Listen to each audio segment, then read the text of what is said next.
கர்த்தருக்கு ஸ்தோத்திரம். அடியனுக்கு தந்த கிருபைக்காய் கர்த்தரை ஸ்தோத்திரிக்கிறேன். ஆசரிப்பு கூடாரத்திலே தலைப்பாகம் தகனிக்கப்பட வேண்டும் என்று பார்த்தோம். அந்த தலைப்பாகத்திலே 3 காரியம் மிகவும் முக்கியமானது என்று பார்த்தோம். அதிலே முதலாவது கண், 2வது காது, 3வது வாய் என்பதை பார்த்தோம். இந்த 3மே தகனிக்கப்பட வேண்டும் என்பதை பார்த்தோம். ஆவிக்குரிய ஜீவியத்தில் முன்னேற வேண்டும் என்றாலும் முன்னேறி அதிலிருந்து அந்த ஆவிக்குரிய ஜீவியத்தை நஷ்டப்படுத்தாமல் இருக்க வேண்டும் என்றாலும் இந்த 3 காரியங்கள் மிகவும் முக்கியம். இந்த 3ம் தகனிக்கப்பட வேண்டும். முதலாவது கண்ணு தகனிக்கப்பட வேண்டும் என்று பார்த்தோம். 2வது காது தகனிக்கப்பட வேண்டும். இந்த காதில் தகனிக்கப்பட வேண்டியது தகனிக்கப்படாவிட்டால் இந்த காதிலும் ஆவி கிரியை செய்ய ஆரம்பிக்கும். இந்த காதை சாத்தானாலையும் அடைக்க முடியும், இந்த காதை சாத்தானாலையும் திறக்க முடியும், இந்த காதை ஆவியானவராலையும் அடைக்க முடியும், இந்த காதை ஆவியானவராலையும் திறக்க முடியும். நீங்க மார்க் எழுதின சுவிசேஷம் 9ஆம் அதிகாரம் 25ஆம் வசனத்தை வாசிங்க.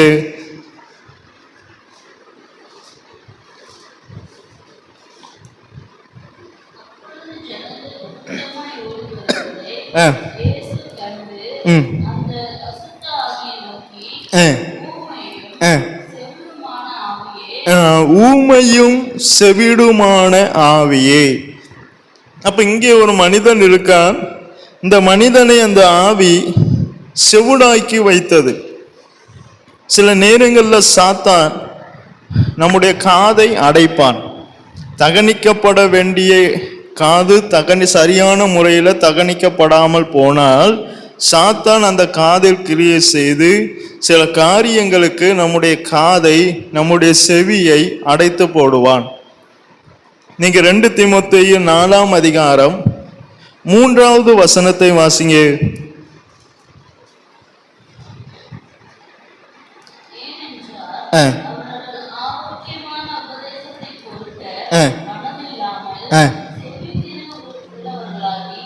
செவி தினம். இந்த செவி திண்ணமாகுது, அதாவது கடினமா மாறுது.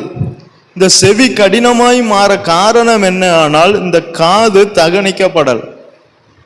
தகனிக்கப்பட்ட காது ஆரோக்கியமான உபதேசத்தை பொறுக்க மனதுள்ளதாய் இருக்க வேண்டிய காது ஆரோக்கியமான உபதேசத்தை பொறுக்க மனதில்லாமல் செவி தினம் உள்ளதாய் மாறுது. அப்ப நம்முடைய காது கடினமாய் மாற காரணம், சில நேரங்களில் சில வார்த்தைகளை கேட்கும்போது நம்முடைய செவி கடினமாய் மாற காரணம் என்னவென்றால் இந்த செவியானது தகனிக்கப்படவில்லை.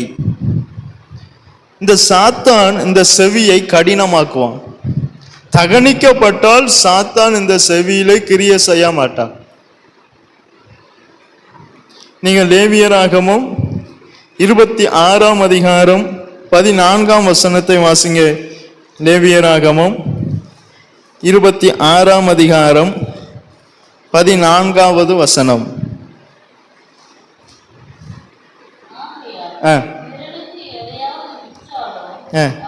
இல்ல, லேவியராகமம் 26ஆம் அதிகாரம் 14. நீங்க முதலாவது தேவனுக்கு செவி கொடாதபடிக்கு நம்முடைய காதை சாத்தான் அடைப்பார். தகனிக்கப்பட வேண்டிய காது தகனிக்கப்படாமல் போனால் சாத்தான் அதை கிரியை செய்ய ஆரம்பிப்பான். ஏன் கிரியை செய்கிறான் என்றால் தேவனுக்கு செவி கொடாதபடிக்கு நம்முடைய காதை அடைத்து போடுவான். அதனால அந்த மனுஷனை பார்த்து சொன்னார், ஊமையும் செவிடனுமான ஆவியே. சில நேரங்களில் கர்த்தர் சொல்லுவதை காது கேட்க கூடாதபடிக்கு சாத்தான் இந்த காதை அடைத்து போடுவான். இப்படி அடைத்து போடுவதனால இவங்க செவி கொடுக்காததுனால என்ன ஆச்சுன்னு பாருங்க. அது 18ஆம் வசனத்தை வாசிங்க.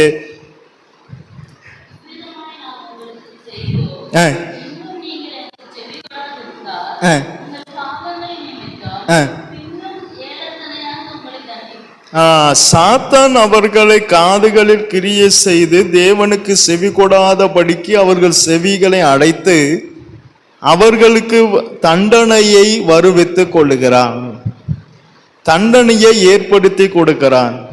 அப்ப தேவனுக்கு செவி கொடுக்கவில்லை ஆனால், அதனால இயேசு சொல்லுவான், அடிக்கடி கடிந்து கொள்ளப்பட்டும் தன் பிடரியை கடினப்படுத்துகிறவன் சகாயம் என்று சடுதியில் நாசம் அடைவான். ஏன்னா அந்த செவி சாய்க்க முடியல. செவி ஏன் சாய்க்க முடியலன்னா, கிரியை செய்யறது யாரு? அந்த ஆவி. அந்த ஆவி செவி கொடுக்க விட மாட்டேன். அதனால இவங்களே என்ன செஞ்சுக்கிட்டாங்க? ஏலத்தனையான தண்டனைய வர வச்சிட்டாங்க, செவி கொடுக்காததுனால. அப்ப தேவனுக்கு செவி கொடுக்கலனாலும் அதுவும் எதோ மாறும், பாவமா மாறும்.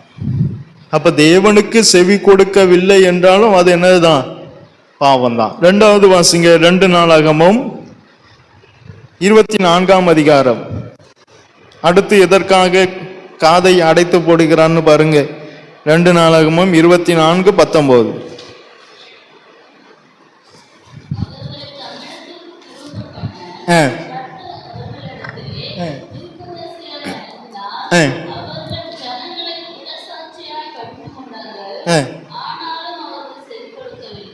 அப்ப கடிந்து கொள்ளுகிற தீர்க்கதரிசிகளுடைய வார்த்தைகளுக்கு செவி கொடாதபடிக்கு செவியை அடைக்கிறார். முதலாவது தேவனுக்கு செவி கொடாதபடிக்கு செவியை அடைத்தான். 2வது தேவன் யார் தீர்க்கதரிசிகள் மூலமாய் கடிந்து கொள்ளும் போது அந்த கடிந்து கொள்ளுதலுக்கும் செவி கொடுக்காதபடிக்கு செவியை அடைக்கிறான். அப்ப சாத்தானால தேவனுடைய வார்த்தைக்கு செவி கொடுக்காதபடிக்கு காதை அடைக்க அவனால் என்ன செய்யும் முடியும்? நாம சரியாய் தகனிக்கப்பட்டால் நம்முடைய செவியில சாத்தான் என்ன செய்ய மாட்டான்? கிரியை செய்ய மாட்டான். அப்ப 3வது பாருங்க, 2 தீமோத்தேயு 4ஆம் அதிகாரம் 4வது வசனம். எதற்கு அடைக்கிறான்னு பாருங்க. 2 தீமோத்தேயு 4:4.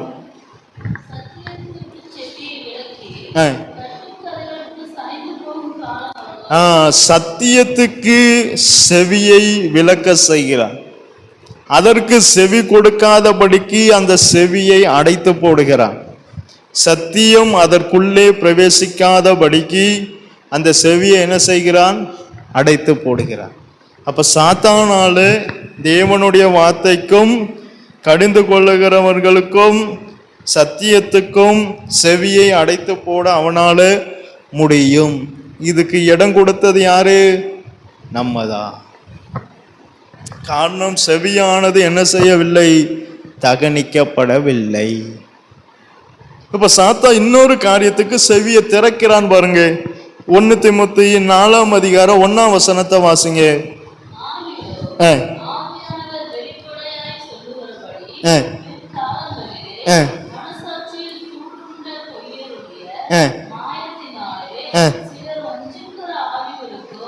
வஞ்சிக்கிற ஆவிகளுக்கும் பிசாசுகளின் உபதேசங்களுக்கும் அதுக்கு செவியை திறக்கிறான். எதுக்கு செவியை அடைக்கிறான்? சிலர் செவி கொடுக்காம போக காரணம் என்னன்னா, அவங்களுடைய செவியை கண்ட்ரோல் பண்றது யாரு? சாத்தான். சாத்தான் அடைக்கவும் செய்கிறான். அவனுடைய உபதேசங்களுக்கு சாத்தான் செவியை திறக்கிறான். இயேசு எவ்வளவோ உபதேசம் பண்ணும்போது யூதாசு செவியில என்ன செய்யல? போகல. ஆனா சாத்தான் செவி கூட பேசும்போது அவனுடைய செவியில என்ன செய்யுது? கேக்கு. அப்ப அவனுடைய செவியை யாருக்கு இது பண்ணியிருக்கான்? சாத்தானுக்கு இடம் கொடுத்திருக்கான். அது தகனிக்கப்பட. அதனாலதான் என்ன ஆச்சு? தேவனுக்கு செவி கொடுக்காமல் போனான். தேவனுக்கு, நம்மை தேவனுக்கும் தேவன் மூலம் கடிந்து கொள்ளுகிற தீர்க்கதரிசிகளுக்கும் சத்தியத்துக்கும் நம்முடைய செவியை திறக்க கூடாதபடிக்கு, அதற்கு செவி கொடுக்க கூடாதபடிக்கு சாத்தானானவன் செவியை அடைக்கிறான். அதே சாத்தான் பிசாசுகளின் உபதேசத்துக்கும் அதனுடைய ஆவிகளின் வஞ்சகமான உபதேசத்துக்கும் செவி கொடுக்கும்படி சாத்தான் காதை திறக்கிறான். அப்ப சாத்தானால அடைக்கவும் முடியுது. நம்ம எந்த ஆவிக்கு இடம் கொடுக்கிறோமோ அந்த ஆவிதான் நம்முடைய ஒவ்வொரு அவயங்களிலும் கிரியை செய்யும். தேவனுடைய ஆவிக்கு இடம் கொடுத்தால் அந்த ஆவியானவர் சில நேரங்களில் காதை அடைப்பார், சில நேரங்களில் காதை திறப்பார். இப்போ நம்ம பார்த்தது சாத்தான் அடைக்கிற காதும் சாத்தான் திறக்கிற காதும். இப்போ ஆவியானவர் சில நேரங்களில் காதை அடைப்பார், சில நேரங்களில் திறப்பார். வாசிங்க 1 சாமுவேல் 10ஆம் அதிகாரம் 26ஆம் வசனம் 27ஆம் வசனம்.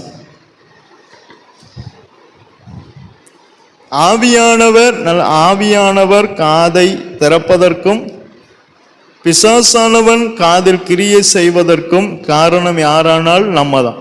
நம்ம எந்த ஆவிக்கு இடம் கொடுக்கிறோமோ அந்த ஆவிதான் நம்முடைய காதை என்ன செய்யும், கண்ட்ரோல் பண்ணும். இப்போ வாசிங்க 1 சாமுவேல் 10ஆம் அதிகாரம் 26, 27.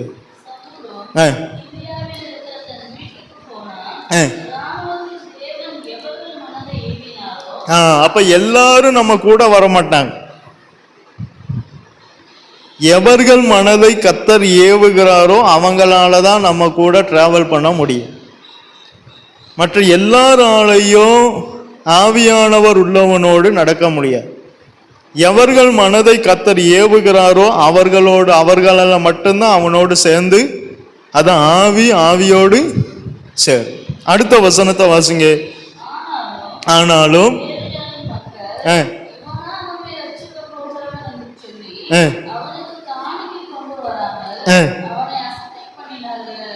அப்ப இவனை அசட்டை பண்ணிக்கிறது அவன் காதல கேட்கும் போது அவன் எப்படி இருக்கான், அவனை அசட்டை பண்ணினார்கள் அவனோ.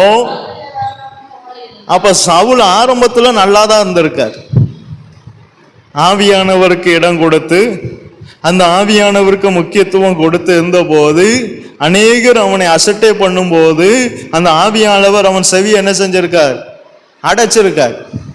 அப்ப ஆவியானவரால் அபிஷேகம் பண்ணப்பட்ட நாம் சில வேளைகளில் நம்மை அசட்டை பண்ணுகிறவர்கள், சில வேளைகளில் நம்மை தூசிக்கிறவர்கள், அந்த வார்த்தைகள் எல்லாம் நம்முடைய காதில் கேட்கும் போது நாம் எப்படி இருக்கணும், காது கேளாதவன் போல இருக்க வேண்டும். அசட்டை பண்ணுகிறவர்கள் அசட்டை பண்ணட்டும், தூசிக்கிறவர்கள் தூசிக்கட்டும். நம்ம ஆவிக்குரிய ஜீவியத்துல முன்னேறிட்டு போய்கிட்டே இருக்க வேண்டும். அப்ப இப்படி ஆவியானவருக்கு முதலாவது முக்கியத்துவம் கொடுக்கும் போது நன்றாய் இருந்த சவுல் பின்பு எப்படி மாறினான்னு பாருங்க. 1 சாமுவேல் 18ஆம் அதிகாரம் 7ஆம் வசனமும் 8ஆம் வசனமும் வாசிங்க.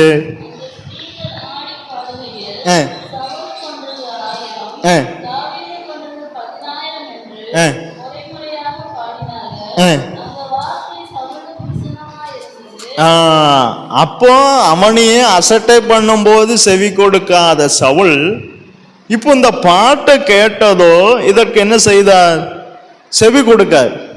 காரணம் அப்போ அவர் முக்கியத்துவம் கொடுத்திருந்த ஆவி வேற, இப்பொழுது முக்கியத்துவம் கொடுக்கிற ஆவி வேற. நம்ம எந்த ஆவிக்கு முக்கியத்துவம் கொடுக்கிறோமோ அதற்கு ஏற்றால் போலதான் நம்முடைய சுபாவங்கள் இருக்கும். ஆவியானவருக்கு கொடுக்கப்பட்டிருந்த முக்கியத்துவமானது சவுலிடத்துல குறைந்த பிறகு அவன் எதற்கெல்லாம் செவி கொடுக்க ஆரம்பிச்சான், எல்லாத்துக்கும் செவி கொடுக்க ஆரம்பிச்சிட்டான். அவங்க பாடினா பாடிட்டு போட்டோன்னு இல்லை, அவங்க பேசினா பேசிட்டு போட்டோம்னு இல்லை, அதற்கு செவி கொடுக்க ஆரம்பிச்ச உடனே அவனுடைய சுபாவமானது மாறியது. ஏன் அப்போ ஆவியானவருக்கு முக்கியத்துவம் கொடுக்கும் போது ஆவியானவர் அவன் காதை என்ன செய்த, அடைத்தான். அப்போ அடைக்கல. ஏன்னா அவன் முக்கியத்துவம் யாருக்கு கொடுக்கல, ஆவியானவருக்கு கொடுக்கல. அப்ப ஆரம்பத்துல நல்லா இருந்தான். ஆனா இப்ப வர வர ஆவியானவருக்கு கொடுக்கிற முக்கியத்துவம் குறைந்த உடனே தேவனால் விடப்பட்ட பொல்லாத ஆவி உள்ள வந்துட்டு. அதனால செவி எதுக்கு சாயுது, அவங்க என்ன கூத்து என்ன, அது நம்ம நோக்கமே அல்ல, அது நம்ம வேலையே இல்லை. அப்ப இவனை அசட்டை பண்ணும் போதே செவி கொடுக்காத சவுல், அப்ப இவனை அசட்டை பண்ணும் போதே அதற்கு அவங்க அசட்டை பண்ணா பண்ணிட்டு போட்டுன்னு காலு கேளாதவனு போல இருந்த அதே சவுல் இப்ப எதுக்கு செவி கொடுக்கான்? இதுக்கு செவி கொடுக்க ஆரம்பிச்சதுல இருந்து அவன் ஆவிக்குரிய ஜீவியமே போச்சு. அப்ப நம்ம எதுக்கு செவி கொடுக்கணுமோ அதற்கு தான் என்ன செய்ய வேண்டும்? செவி கொடுக்க வேண்டும். அப்ப அங்க ஆவியானவர் காதை அடைச்சார், இப்ப அடைக்கல. இன்னொரு தாவீதுக்கு கர்த்தர் காதை அடைக்கார் பாருங்க. சங்கீதம் 38 சங்கீதம் 12 வசனமும் 13 வசனமும் வாசிங்க.